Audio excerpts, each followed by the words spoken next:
Hello! Magandang umaga. So finally, nag-live si Idol kagabi.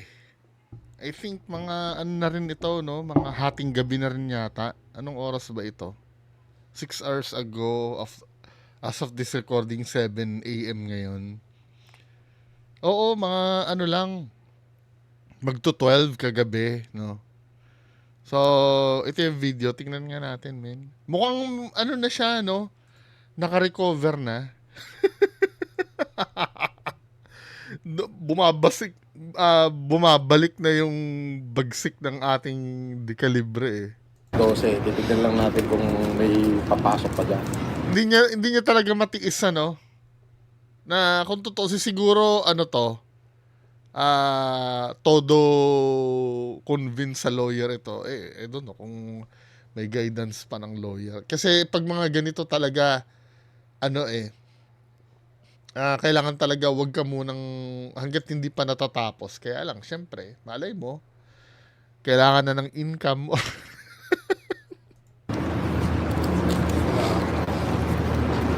Bali, ilang pa itatayo natin. Tayo kita mga 50 eh. Pero unahin na muna yung lahat ng nasa region ko. Hindi kita. Ano mga ano nito? Ito naman si Sir Alex Pabella. Katulad ng sinabi ko doon sa video ko kagabi. Ang inang yan. Ba't nagpapatao-tao ka dyan? Yung itatayo natin. Alam naman natin na walang negosyo to. Wala nga pang Xerox. Kaya naman. Hindi ko nagigits bakit kailangan sakyan ni Sir Alex Pabella yung ganyang kabulshitan. Akala niya harmless yan. Siguro ang mentality niya kaya nga sinasabi niya doon sa isang leaked voice recording niya dito na yung social media nilalaro-laro ko lang. Hindi eh.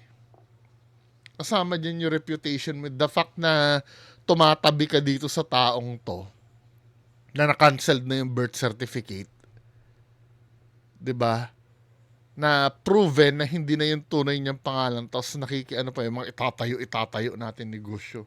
Ano ba? Alam mo na nga na yung pangalan niyan invalid na tapos negosyo pa kayo nalalaman. Ano lagi niyo doon, Norman Mangusin? Wala nga documents to na na valid na ngayon eh.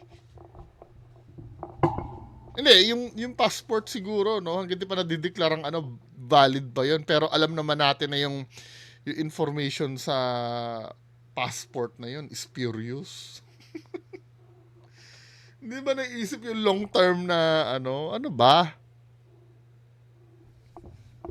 Leon ko dito kay Sir Alex, negosyante yan eh. Tapos papayag siya na gawing accessories lang netong ano ba pinangako sa inyo niya? Ikuan, papunta dito ang balat natin. Maynila, no? Maliliit lang muna.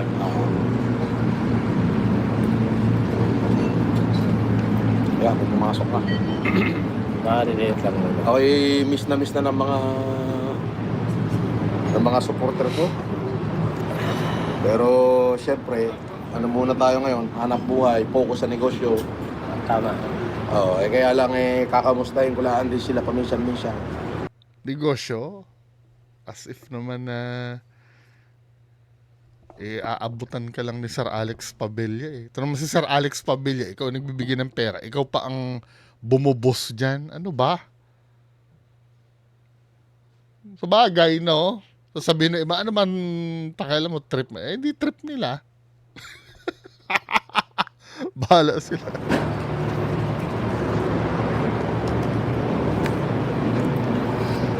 Yeah. Ay 300, agad na nanonood. Si Igmi. Igmi Solis. Ano na?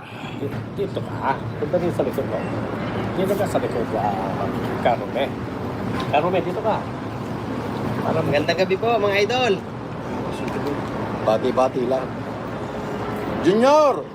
Hindi na makagago. Ay, naku, huwag mababanggit ng gano'n. Basta Junior na lang. Junior. Gandang umaga po. Ayan. Junior, tsaka. Bumati ka, Hello, Junior. Pati mo yung mga takangan mo. Pati mo. Shoutout sa mga... Medyo kontrolado pa si Idol ngayon, ano? Nag-a-adjust pa siya. Parang hindi niya afford mang asar eh. Bigyan nyo pa ng ano yan, ng siguro 1 week pa or sa susunod na live. Mag-i-start na magmura yan. Ay, magkape ka na. Magkape ka na. Pinaano niya na ano, pinaalis niya na. Baka may masabi na namang iba eh. Magkape ka na. Magkape ka na.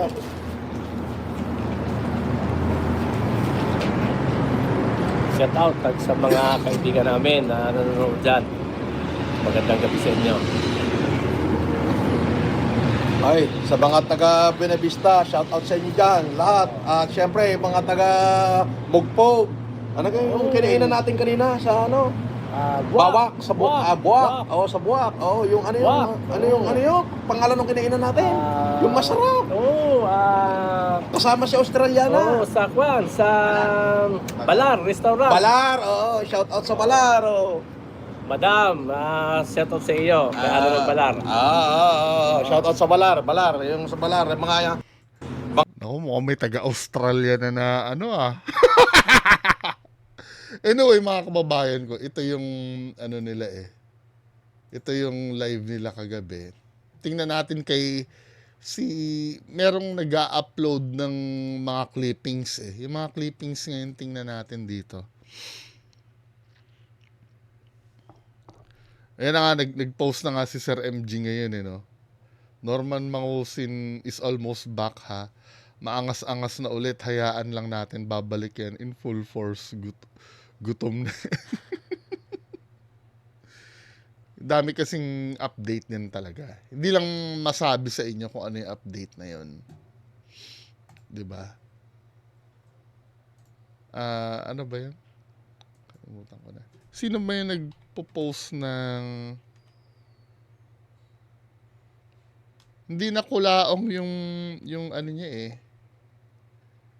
Ito. Francis Leo Marcos na yung name niya. Yung clippings na lang yung ano.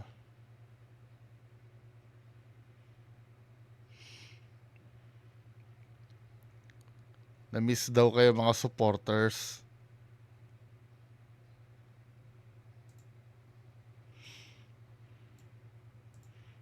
Parang ate, first live ko ito sa loob ng 20 araw.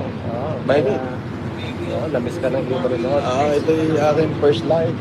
At hanggat maaari nga ay Pagmamahal.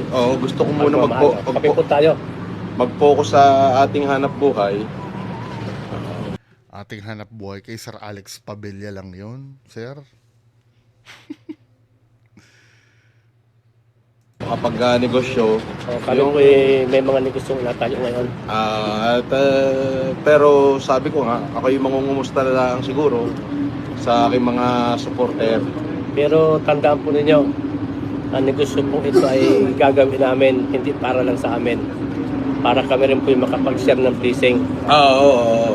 Pagdating ng araw at kami kumikita na. Mas maganda po yung ang ating Old style na naman ito eh. Mga tulong kasi hindi nila pwedeng alisin yun yung pagtulong na yun eh. Kasi yun ang reason kung bakit sila kinakapitan. Yan yung madalas na i-exploit sa Pilipinas eh. Yung word na pagtulong na yan eh. Kasi sa totoo lang, men, if ang goal nyo talaga eh makatulong, hindi namin i-mention yan eh. Ba't kailangan may abangan pa na ganyan na ano? Para susundan na naman kayo ng mga tao. Kasi yung discarding ganyan, men, kumita na yan eh. Yung mga ganyan. Pero sa bagay, timeless yan, ano? Timeless na strategy yan sa mga patay gutom na ano, nahahanga sa inyo. Uy, may tutulong, may aabangan na naman tayo kay Idol na tutulong. Tangina. Pilipinas ganyan kasi. Kaya na madalas hindi lang naman sila yung kalimitan na ganyan ang style. Mga politicians din ganyan eh. Kasi alam kasi na ang Pilipinas ay talagang maraming, ayoko sabihin mahirap eh, kasi ako isa rin ako sa mahirap eh. May mga mahirap naman na hindi naman patay gutom, 'di ba? When you say patay gutom, ano ba ang description ng patay gutom? Hindi naman porket sinabihan kang patay gutom ay mahirap ka na. Hindi yan hindi yan related sa kung anong meron ka eh. Kasi ang for me no, para sa akin, I don't know sa inyo, ang pagiging patay gutom kasi mentality yan eh. Kahit pa sabihin mong mapera ka, kung alam mo yung mga ugali na parang lagi mauubusan, yung pipila kahit hindi mo naman kailangan, pipila para maging in ka lang, yung parang, yung kaya nga di ba patay gutom, parang yung lagi mauubusan na laging kailangan nakasahod. Di ba? Sa akin, for me yun ang description ng patay gutom kasi nag-evolve na rin lahat eh. Totoo, ang etimolohiya ng salitang patay gutom ay galing talaga sa mga mahihirap na Pero dumadating ang time, 'di ba? May mga kasi yung breeding kasi yun eh. Hindi naman yun eh. Hindi mo overnight na mababago yun eh. For example, ayoko naman mangmata, no? For example, dito sa subdivision namin. Most of them, alam mo yun, dati talagang medyo squammy. Tapos, o mga tambuhay kasi yung iba, nakapangasawa ng foreigner. Alam mo yun, pero yung dating ugali nila na idadala nila dito, na hindi naman dapat na tangina naman, nag-improve na yung buhay mo. Dapat i-improve mo na rin yung lifestyle mo eh. For example, ganito, no? Alam mo yung attitude na nagtanim ako ng dyan eh.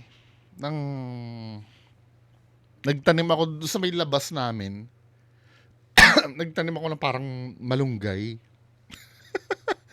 Kasi pagka luluto ng tinola, pipitas ka na lang, 'di ba? Tanim ako diyan. Hindi naman ako madamot na tao. Alam mo yung nakakabwisit lang kasi na bigla na lang doon sa may mismong premises pa ng yung pinagtaniman ko, papasok doon, may daladalang gunting. Yung alam mo yun, nandun naman ako sa loob ng bahay. Alam mo yung kakatok ka lang naman na magpapaalam ka na, di ba, alam niyo yung ugali ng patay gutom? Di ba, na nadadala nila na, alam mo yung pagiging survival of the fittest nila sa lugar nila dati, na nadadala nila dito ng hindi nila nababago. Putang na naman, ano na tayo dito? Kumbaga, hindi ako madamot na tao. Pwede mo naman akong katukin. Then, naglalabas ng sama ng loob. Gusto ko lang i-define sa inyo kung ano yung patay gutom mentality. Madalas yan. Kahit nga politiko may ganyan eh. Di ba? yan ang ini-exploit kadalasan ng mga nasa taas para mamanipulate nila yung mga tao. Gagamitin nila yung pangangailangan, yung biglang magsasabi na eto, ginagawa namin to para may blessing. Uy, mamimigay ito. Mag-aabang kami. Magsusubscribe kami dito kasi mamimigay. Kasi yun ang pinakamadaling gawin sa Pilipinas eh. Yung sumahod ng Kaya nga ang daming pulubi eh, kasi madali talaga yun eh. Kaysa magtrabaho eh. 'Di ba? Minsan nga 'di ba may nagva-viral na na tinanong kung magkano ang kita sa isang araw nung badyaw, umaabot ng 2,000. Eh ang minimum nung nasa opisina pa ako, ang daily ko noon lang 1,000 yata o 1,500. Tapos yung badyaw umabot ng 2,000. Tax-free. Kita mo yon? Yan ang pinakamadaling trabaho sa lahat. Kakato ka lang ng kotse. Nakakahiya nga lang, di ba? Pero wala ka ibang gagawin. Unlike pagka magtatrabaho ka sa ano nga naman, sa lehitimo, kukuha ka pa ng NBI clearance, ng police clearance, di ba? Mag-a-apply ka pa sa SSS. Kakaltasan ka pa ng pag-ibig. Yung ganyan, di ba? Kaya, yan ang ine-exploit ng mga tao na mga nasa taas. Ano yung mga nasa taas na yon? Mga negosyante, yung mga politiko. Kadalasan ganyan, yung mga katulad nila Sir Norman Mangusin. Yan ang kadalasan. At yung puso ng kababayan natin na tumulong, yung pagtulong, never na naging masama yung pagtulong, ano. Never naman yan. Kasi nga, tinuturo naman yan sa sa Bible, eh. Diba? Yung pakainin mo ang kapwa mo pag nagugutom. Teaching naman yan, eh. Pero, sa panahon ngayon, inaano na yan, eh. Ginagawa ng kasangkapan yan sa mga hindi magagandang bagay. Pansinin nyo, no? Yung mga ibang content creator ngayon, katulad ni Merck, ano? Yung kaibigan ni Sir MG, si Merck. Puntahan nyo yung page nun. Or kahit sinong content creator ngayon. Kasi, iba na ang diwa ng content creator ngayon, eh. Parang tamad na silang gumawa ng videos na, gagawa ng videos na kahit man lang yung katulad nila malupiton, nagagawa ng nakakatawang video, at least yung gumagawa ng video. Ngayon, alam mo, ang ginagawa nila, ini-exploit na nila yung mag-comment kayo dyan ng at bibigyan ko kayo ng pera. Maglalagay lang sa picture nila, maglalatag lang sila maraming pera. Kasi alam nila na maraming dun, eh. Magkakandara pa dun, eh. Tingnan mo, ha? Yung mga puro money giveaway. Di ba? Ano mo yung mga money hunt na yon, nauuso yun, di ba? Kasi alam ng tao, yun ang papanoorin ng tao ngayon, yung magkakapera. Ewan ko, nabwisit nga ako doon, nauuso doon sa mga money hunt na yun, eh. Di ba? Darating ang isang time, may mamamatay dyan sa money hunt na yan. Kasi hindi na sila nag-iisip ng content, eh. Buti pa nga yung poverty porn, at least kahit papaano. Hindi ko sinasabing tama ang poverty porn, ha. Pero kung titingnan mo, at least yung poverty porn, nag-e-effort na mag-costume yung mamimigay ng pera, si Foreign Germs, di ba? Nag-e-effort sila mag-video sa laban. Ngayon, puro ganito na ang laban, eh. Yan, yung magpapakita ng pera. Wala mo ng mindlet, sobrang saya ko, puso ko. Kahapon, yung mga ganyan. Puro ganyan. Yan ang kadalasan ngayon kasi ito yung mabenta talaga. Kasi dito, literal na may nahihita yung yung nanonood. Yan ang style na ginagamit ngayon nila Sir Norman Mangusin, yung mga ganyan. Ang problema kay Sir Norman Mangusin, di ba, minsan may ganyan na siya, may bundle-bundle na pera siyang pinapakita. Ngayon, wala na siya maipakitang ganyan. Di ba? Pero, kadalasan, ganito yung, katulad niya, no? Ano ulit ang problema mo? O nga naman, kahit ako, hikahus ako, makita ko yan, magbabakasakali ako, daming pera niya, no?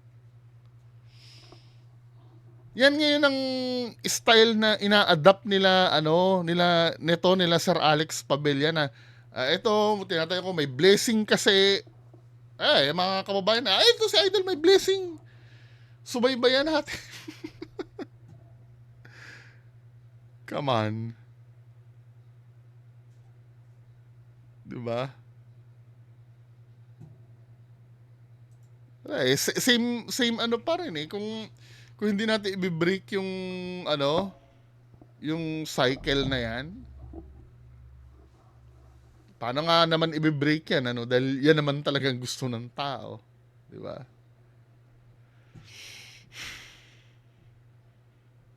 Ngayon, excited ako kung ano yung susunod na plano nila. Kung ano ba yan dito sa pagbabalik nila. Kasi mukhang feeling ko itong ginawa nito, testing the waters ito eh. And nakita ko halos positive yung yung comment dun sa videos eh. Doon kung binubura ni Sir Norman Mangusin yung yung mga comment. Oh? Mag-iingat po kayo palagi, Sir FLM. Lahat ng shoutout ni Alex meron din ang bida. Ito medyo to eh. FLM, ituloy nyo ho kahit once a day lang, nakakamiss kayo. Sir, wag mo ihinto ang YouTube mo. Marami kang umingbalo. Come on. Hindi ko alam kung sarcastic ba yan o hindi. Pero, konti, masaya naman ako kahit papaano na bumalik na ang ating bida. So, yun lang muna. Mamaya, 10:00 meron tayong update galing kay Sir Yulen Marcos. Magandang umaga sa inyo lahat. Bye-bye.